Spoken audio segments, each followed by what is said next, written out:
ભગવાન શંખ વગાડ્યો અને દ્વારકાવાસીને ખબર પડી ગઈ કે કૃષ્ણ દ્વારકાનો રાજા આવી ગયો છે.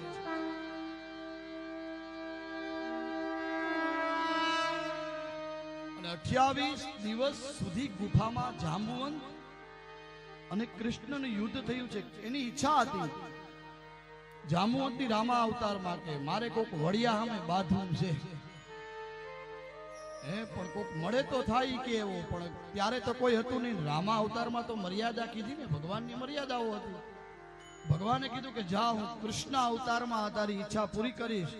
28 દિવસ થયા, જાંબુવંત થાકી ગયો અને કીધું તમે કોણ? તો કે હું એ જ, તે જે માગેલું ને એ હું પોતે. પછી એમ કીધું કે એક કામ કરો, હું તમને મણી આપું પણ મારી દીકરીને ભેગી લઈ જાવ. તો જાંબવંતીને લઈ જાવ તો હું મણી આપું, નહીં તો ના આપું. તો કે કાંઈ વાંધો નહીં, હાલો. બીજા લગ્ન ભગવાનના થયા છે જાંબવંતી સાથે.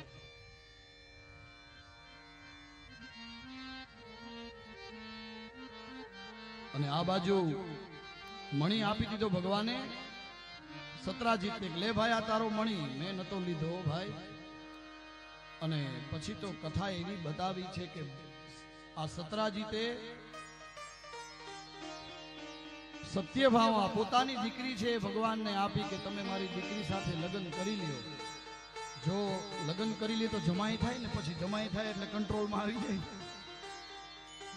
જમાઈ થાય કંટ્રોલમાં આવે ના આવે, થોડોક તો આવી જ જાય ને. પછી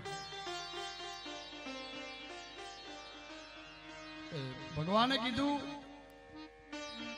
સત્રાજીતે કીધું કે પોતાની દીકરી સત્યભામા સાથે લગ્ન કરી લ્યો. લગ્ન કર્યા ભગવાને. મણી આપ્યો, મણી ન લીધો ભગવાને. આ મારે ન જોઈએ ભાઈ, આ તું પાછો લઈ જા. તારી દીકરી હારે લગ્ન કરવા હું તૈયાર છું.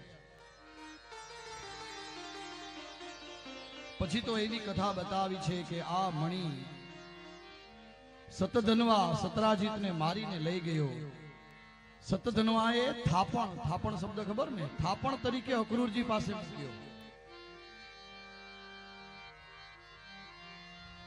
અક્રૂરજીને દ્વારિકામાં બોલાવવામાં આવ્યા છે અને બધી વાત કરી છે. એ પછી ભગવાનનું લગ્ન થયું સૂર્યની પુત્રી કાલિંદી સાથે. એના પછી સત્યા, ભદ્રા, મિત્રવૃંદા અને લક્ષ્મણાને પરણ્યા. આવા ભગવાનના અષ્ટપટરાણી આપણે કહીએ છીએ, બધાય ખબર હોય તો. એટલે જ્યારે પ્રિય ભૂદેવો કોઈ નારાયણ બલિ વગેરે કર્મ કરાવતા હોય ત્યારે આ જે ભગવાનની સત્યેશની પૂજા આવે એમાં અષ્ટપટરાણીની પૂજા બતાવી છે. આ જ નામ બતાવ્યા છે, સત્યેશની સાથે એની પૂજા છે. પછી ભગવાને મૂળ દૈત્યનો વધ કર્યો, ભૌમાસુરને માર્યો. એ ભૌમાસુરને મારવો બહુ અઘરો હતો એવી ભાગવતમાં કથા છે. એટલે ભગવાને આકાશ માર્ગે આવી અને એમાં સીધાઈના નગરમાં આવે છે.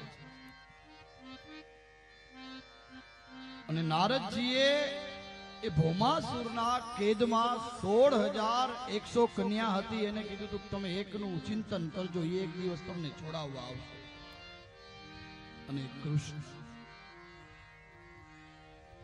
એમ કરતા કરતા ભૌમાસુરને માર્યો છે.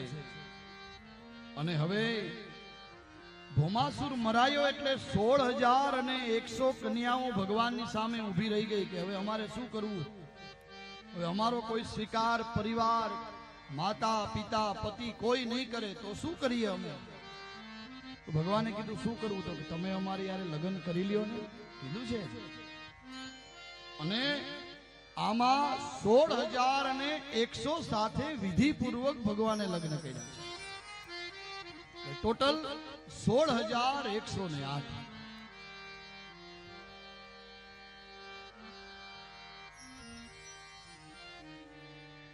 અને આમ કરતા કરતા ભગવાન ધીમે ધીમે ભૂમિનો ભાર હરવા લાગ્યા છે. ભૂમિએ પ્રાર્થના કરી